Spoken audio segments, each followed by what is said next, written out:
Bonjour, Sébastien Lucido ici. Bienvenue à 5 minutes pour un nouveau départ. Je suis Hébreux chapitre 6, verset 1. Il est dit, « C'est pourquoi, laissant la discussion des principes élémentaires de Christ, avançons vers la perfection, sans poser de nouveau le fondement de la repentance des œuvres mortes et de la foi en Dieu, de la doctrine des baptêmes, de l'imposition des mains, de la résurrection des morts et du jugement éternel. » C'est ce que nous ferons, si Dieu le permet. Donc, en gros, la Bible nous dit ici qu'il y a des principes fondamentaux de base que nous devons établir, puis sur lesquels construire. Donc, quand vous regardez cela, nous ne continuons pas à poser les fondations. Nous ne continuons pas à construire une fondation dans notre parcours spirituel. Nous posons la fondation, puis nous construisons sur la fondation.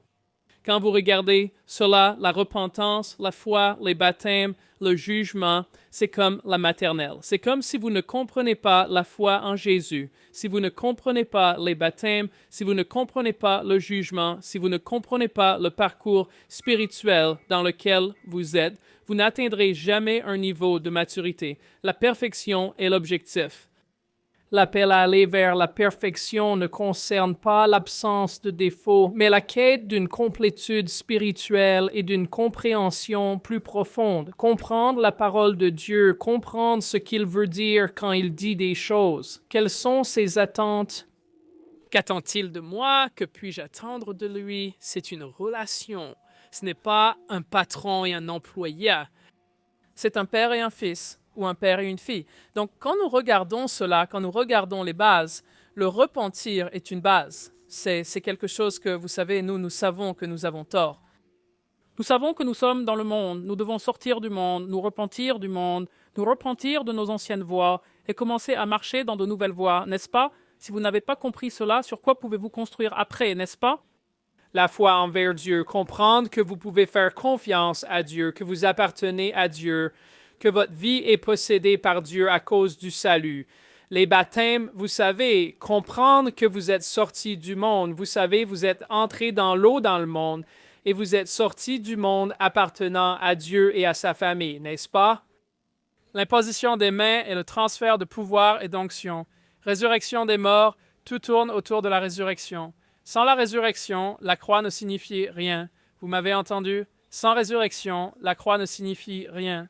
Jésus serait toujours dans la terre et quiconque meurt maintenant serait avec lui. En ressuscitant, il a été les prémices qui nous ont amenés à Dieu. Amen. Et le jugement éternel. Pourquoi attendons-nous l'autre jour? Dieu nous dit, priez pour ceux qui vous maltraitent et vous persécutent. Eh bien, comment faire cela sans savoir qui vous êtes et où vous allez? Alors, Jésus, quand ils enfoncent des clous dans ses mains, a dit, Père, s'il te plaît, pardonne-leur, ils ne savent pas ce qu'ils font. Je le fais. Ils ne le font pas. Ils vont en enfer. Père, je prie que tu les touches et les changes pour qu'ils n'aillent pas en enfer. Alors, quand nous regardons ces enseignements fondamentaux, il y a quelque chose qui devrait faire tellement partie de notre tissu que chaque autre message, vous savez, disons par exemple, la prière. Le sujet de la prière, il y a comme 7 ou 8 types différents de prières dans les Écritures. Ces prières ne peuvent pas être pertinentes à moins que vous ne compreniez votre relation avec Dieu et votre foi en Dieu. Tout cela revient à cette fondation.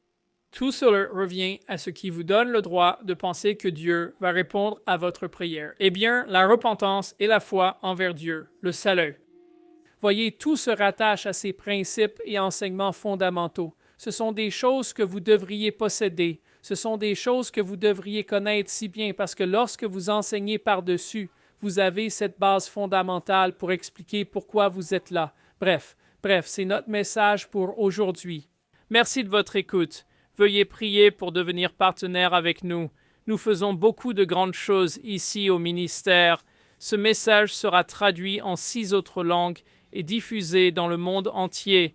Il est diffusé à Singapour, en Thaïlande, au nord et au sud du Vietnam, au Cambodge et dans toutes les nations arabes, toutes les nations du Moyen-Orient en arabe. Donc le russe, vous savez, est passé par la Chine, hindi, tous les hindous dans le monde.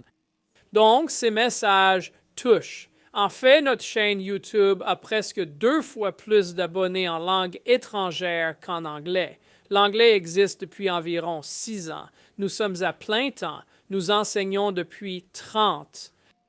Mais à plein temps, et nous avons surpassé dans toutes les autres langues grâce à vos dons, en étant capables de faire cela, de l'imprimer, de l'envoyer, et nous voulons construire dessus. Le 5-minute Fresh Start est là, et nous obtenons entre 5 ou 10 vues jusqu'à 100 vues sur chaque message que nous envoyons, et cela grandit. Nous pouvons suivre sa croissance. Bien que vos 25 $ par mois nous aideront à le faire, quoi qu'il en soit, que Dieu vous bénisse. Veuillez partager, suivre et aimer ceci. Laissez un commentaire. Cela nous aide dans nos algorithmes. Que Dieu vous bénisse. Passez une excellente journée. Merci de nous avoir regardés. Merci d'avoir regardé aujourd'hui. Pour rester informé et soutenir le ministère, visitez watchersoftruth.com. Vous y trouverez des ressources gratuites, des séries d'enseignements complètes et des moyens de vous associer à nous pour répandre l'Évangile. Faites un don aujourd'hui sur watchersoftruth.com.